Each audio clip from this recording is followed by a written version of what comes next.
नमस्कार, मैं शारदा पांडे आसान ज़िंदगी किसी एपिसोड में आपका स्वागत करती हूँ।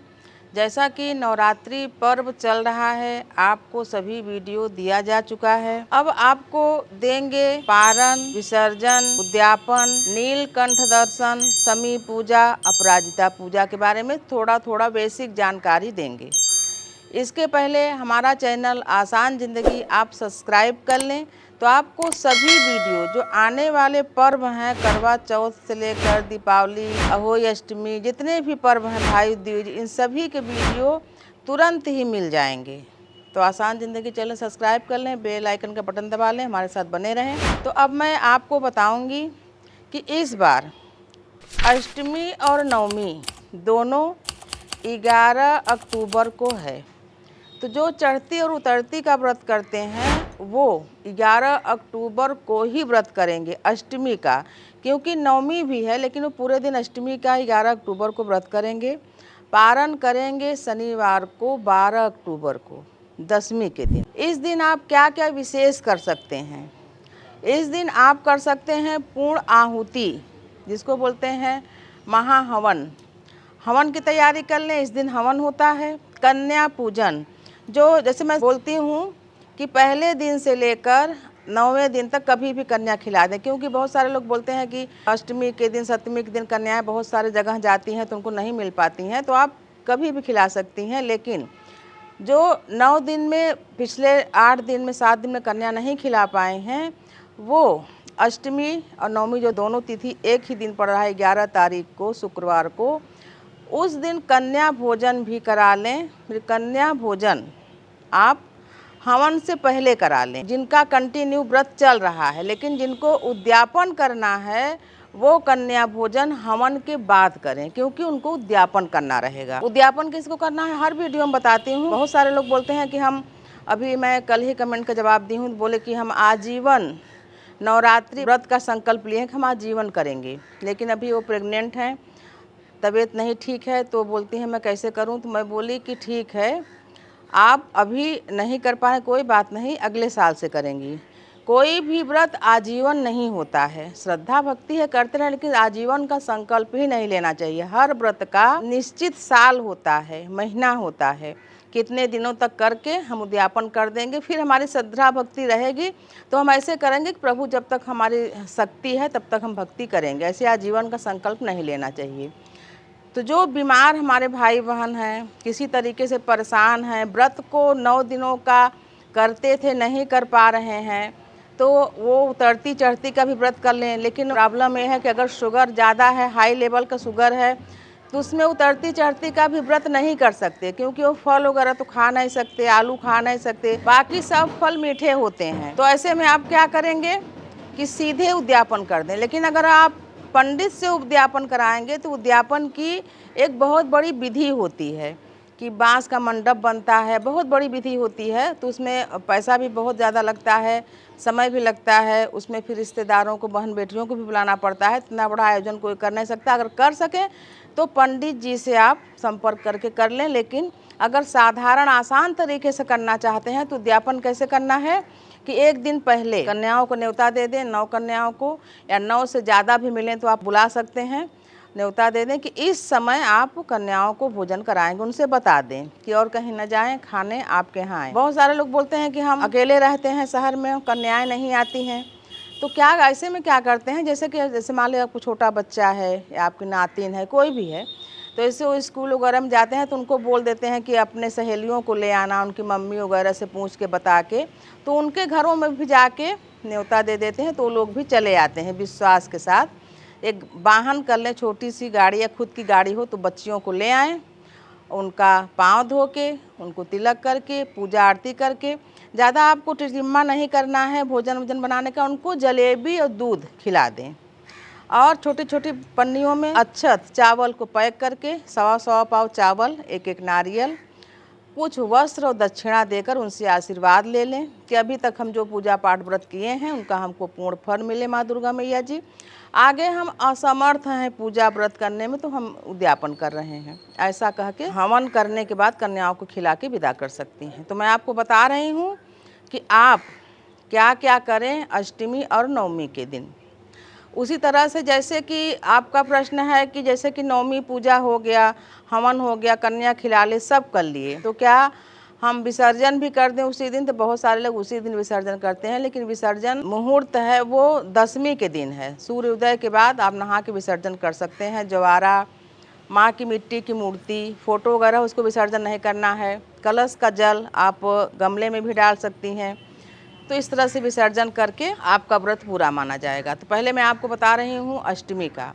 तो अष्टमी में जितनी सुहागनें हैं वो माँ को महाश्रृंगार चढ़ाती हैं, यानी 16 श्रृंगार अष्टमी के दिन ही चढ़ाया जाता है। जब कमेंट का जवाब देती हूँ तो उसमें लिखे रहते हैं कि हम बिना कलश के, बिना ज्वारा के और बिना दीप के पूजा करना बताओ। तो जब आप ही बता रहे हो कि इन सब के बिना पूजा बताओ, तो इन सब के बिना भी ऐसे फ़ोटो रख के आप पूजा कर सकती हैं। लेकिन हर व्रत का एक विधान होता है। देवी पूजा में, देवी भागवत में भी आप देखो, पढ़ लो, देवी पूजा में विधान ही है जवारा लगाने का। कलश तो हर पूजा में रखना चाहिए।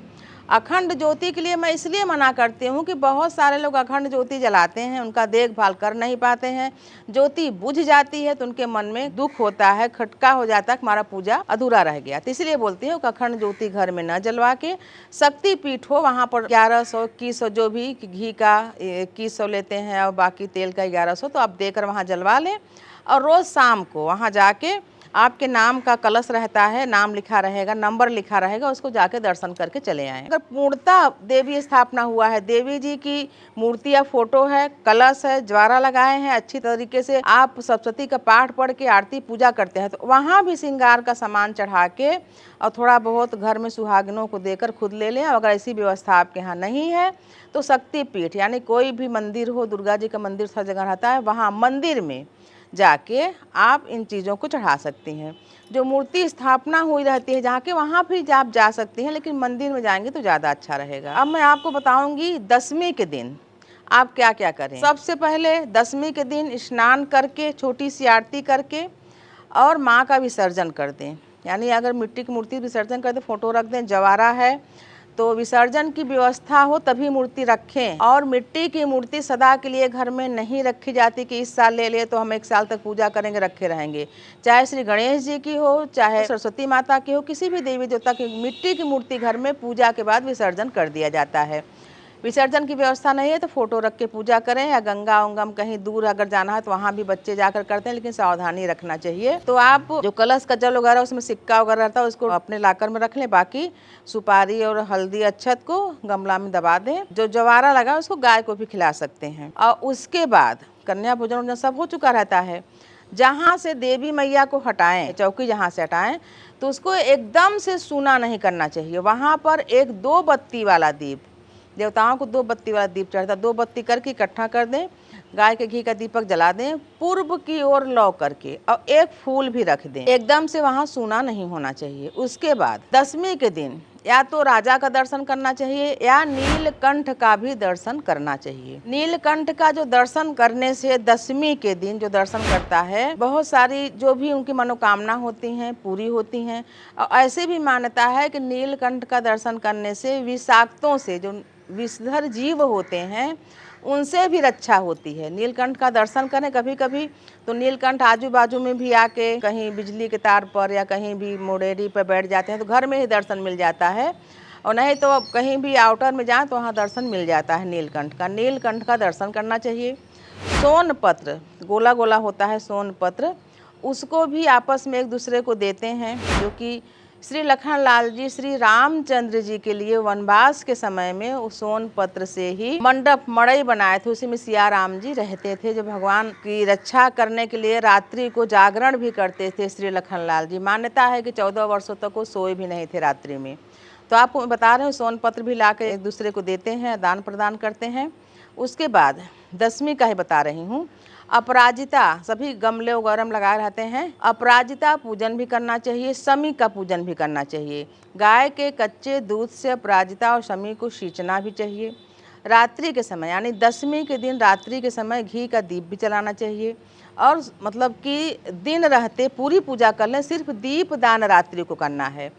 दिन रहते अच्छी तरीके से पूजा वगैरह कर लें, मौली बांध लें, अक्षत फूल सभी चढ़ा दें। रात्रि को दीप जला के आरती कर लें। तो आपको मैं 10वीं पूजा भी बता रही हूँ कि 10वीं के दिन आपका ये शमी पूजन, अपराजिता पूजन, नीलकंठ दर्शन, विसर्जन और पारण का भी बता रही हूँ। पारण मतलब कि जैसे विसर्जन कर लिए उसके बाद आप पारण कर सकते हैं। पारण कैसे करेंगे? जहाँ पर देवी दुर्गा को बैठाए थे वहीं पर पूर्व की ओर या उत्तर की ओर मुँह कर लें और अष्टमी के दिन चढ़ा हुआ प्रसाद, जो पूड़ी हलवा जो भी चढ़ा रहेगा उसको सावधानी से डिब्बे में करके रखें, चींटी वगैरह ना चढ़ें। तो उसी प्रसाद को दोनों हाथ में लेकर माथे पर चढ़ाएंगे और भूल चूक के लिए क्षमा मांगेंगे कि जो हम पूजा में भूल चूक हुई उसको क्षमा करें। फिर उस प्रसाद को ग्रहण करेंगे, खाएंगे और पानी पी लेंगे तो आपका व्रत पूरा माना जाएगा। अभी कल मैं जवाब दे रही थी तो कई माताएं बहनें प्रश्न करें कि हम 9 दिन का व्रत हैं तो क्या बिना नहाए चाय पी सकते हैं? नहीं, व्रत का मतलब ही होता है कि सुबह उठ के दांत साफ करें, मुंह साफ करें, स्नान करें, देव पूजन करें, सूर्य को जल दें अच्छी तरीके से। सभी जो पूजन ना कर पाएँ और रात्रि को पूजन करें, लेकिन बिना नहाए चाय पीने से आपका व्रत खंडित हो जाएगा, व्रत नहीं माना जाएगा। चाहे जैसे हो, नहा कर ही चाय पानी जो भी पीना हो पिए। सभी सुहागनों को बता रही हूँ 16 श्रृंगार, अगर ना हो सके 16 श्रृंगार की चीज़ें तो 5 या 3 चीज़ें भी चढ़ाए, जिसमें सबसे मूल्यवान है सिंदूर, चूड़ी और बिछुआ। अब चांदी की बिछुआ थोड़ी महंगी आती है तो उसको चढ़ा के आप खुद भी रख सकते हैं, लेकिन पहना हुआ, एक भी बार पहना हुआ देवी देवताओं को नहीं चढ़ाना चाहिए। बिछुआ नहीं है तो कोई बात नहीं, सिंदूर, चूड़ी, मेहंदी या कुछ और 5 चीज़ चढ़ा दें, जैसे कि नाखून पालिश हुआ या कुछ भी और श्रृंगार का महावर हुआ, ये सब चढ़ा सकते हैं। जैसे अष्टमी और नवमी दोनों तिथि एक दिन 11 अक्टूबर को है, शुक्रवार को, तो जो रात्रि पूजा होगी नवमी की, रात्रि पूजा करने के बाद कोई पंडित जी ऐसा बोलते हैं कि कलश हिला देना चाहिए और देवी देवता को प्रस्थान करने के लिए बोलना चाहिए कि हे देवी देवता, आपका पूजा पूर्ण हुआ, आप अपने लोक को प्रस्थान करें। हमारे जो भी कुछ श्रद्धा भक्ति थी हमने आपका पूजा किया, भूल चूक हुई तो क्षमा करें। कलश हिलाने से देवी देवता प्रस्थान कर जाते हैं। फिर भी विसर्जन क्योंकि आपको दूसरे दिन करना है, फिर भी उस स्थान का महत्व होता है, वहाँ छोटी आरती करें उसके बाद विसर्जन करें।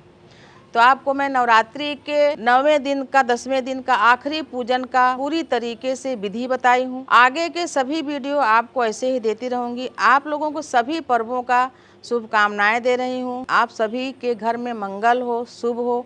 आप ऐसे ही हमारे साथ बने रहें, देखते रहें आसान ज़िंदगी। तब तक के लिए नमस्कार।